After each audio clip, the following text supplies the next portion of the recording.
Well, good evening, good people.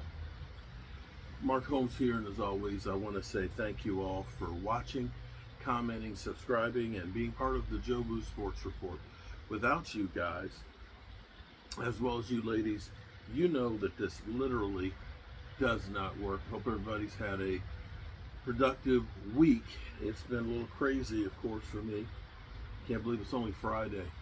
I'm kind of nervous a little bit out here now, because in the past sometimes I've come out here and I've heard something kind of maybe rustling in the grass. And I mean, back in the back I've got, there's a lot of trees. This is an old neighborhood, and there's a lot of trees in the neighborhood and stuff. And even though it's in the suburbs, there's a lot of woods. You could literally go a half a mile down this way and you take the trail, the walkway, and it feels like you're like in the middle of the mountains.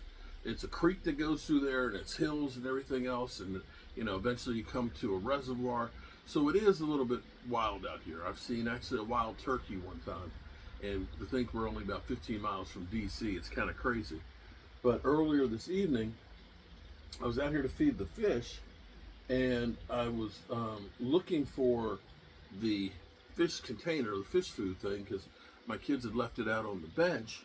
And the woman said, "Were you looking for the fox?" I was like, "The fox?" She said, "Yeah, the fox. He just jumped over the fence into your backyard." And I'm just like, "Oh, shit." So now I got to watch out for a fox that's out here. I've seen it here a couple years ago, and it was small. But she said, "No, it's gotten pretty big now." It's like, great. We got a fox. And I want to say that a couple years ago, a friend of mine's got bit by a fox and had to get rabies shots. It's like, I don't need rabies shots. I don't want shots in the stomach. Be that as it may, I'm actually intrigued by what the Cowboys are doing. Shadeep Charles, the Cowboys brought in. If you go by Pro Football Focus, his grades are in the mid-50s.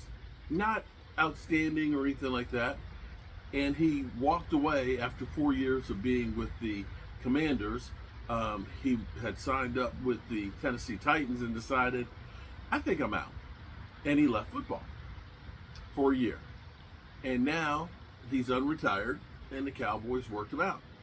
6'4", about 320 pounds. He's been a guard.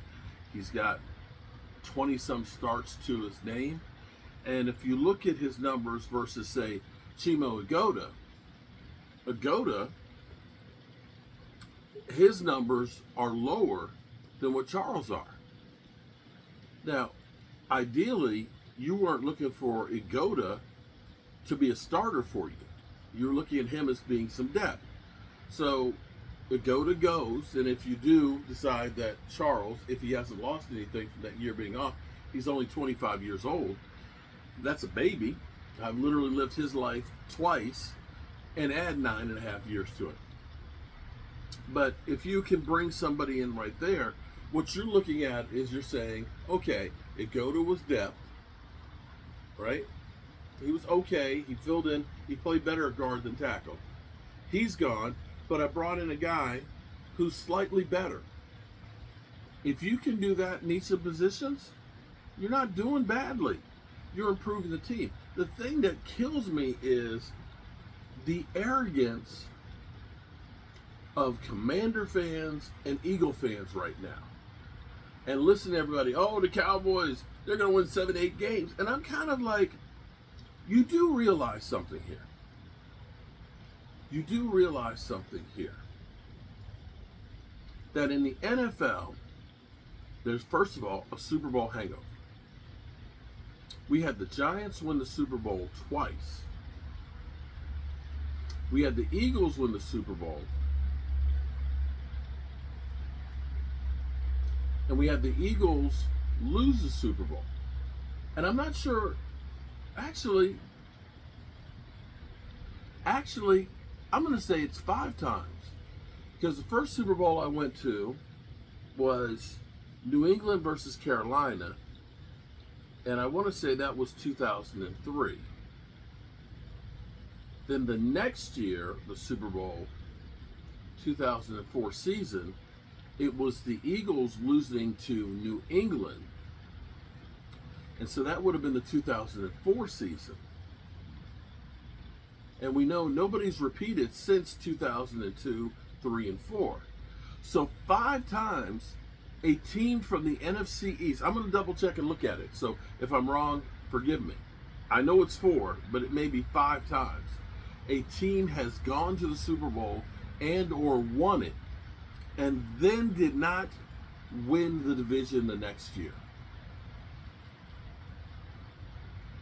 The Super Bowl hangover is real. And like Brock Purdy was pointing out about, going to the Super Bowl, how tired they were, that when you go that long and you are literally playing for a whole nother month longer than everybody else, which means it's a month less you have to recover, you lose players, you lose coaches, and you get a little bit fat. And the other statistic I will go ahead and remind everybody of is how half of the teams that make the playoffs one year don't the next. So what that says is, more than likely, the Eagles shouldn't win the division. And one of those teams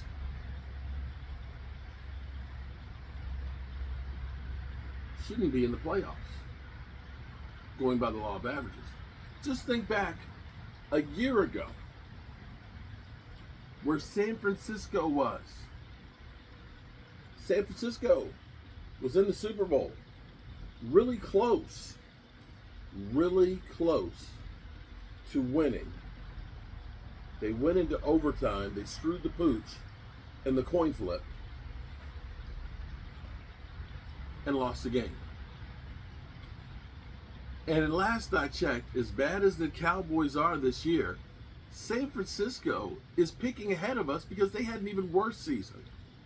Did you see the amount of injuries San Francisco had coming off the Super Bowl?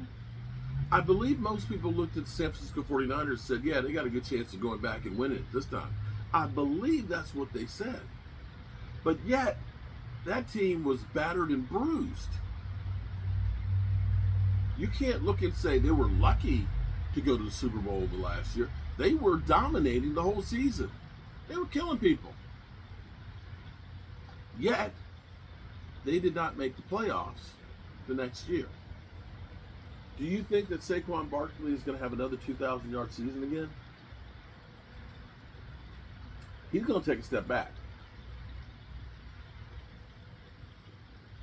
Do you think the team is going to stay as healthy as they were last year?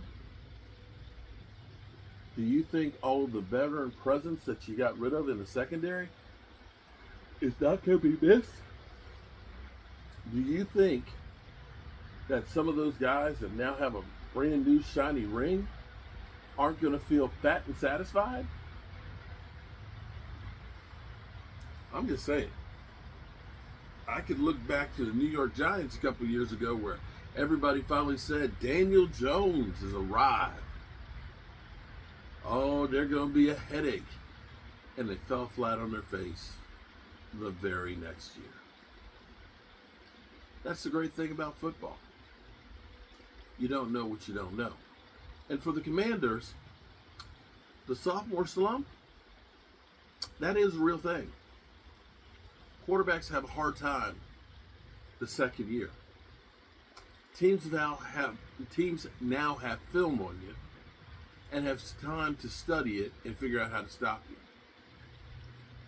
So I'm not ready to go ahead and, bend over and say the season is over, that we got no chance. We'll be lucky if we can get 8 wins. No. I've been around long enough to know how this game is played. And for the Cowboys, bit by bit, they're trying to get better. Now, am I going to say that we have as much talent as the Eagles? Not yet, no. But I can say the Cowboys have been doing more building this offseason and the Eagles have been doing more losing. So we'll see how it all works out. In the meantime, we've got the autograph signing show tomorrow, and that'll be fun. It'll be great to see David Wiley and some of the other fans and seeing some of the players and getting some more plaques autographed for you guys to give away and things. I want to thank everybody again for all of the thoughts, prayers, and condolences that I've gotten from everybody. It is really needed and appreciated.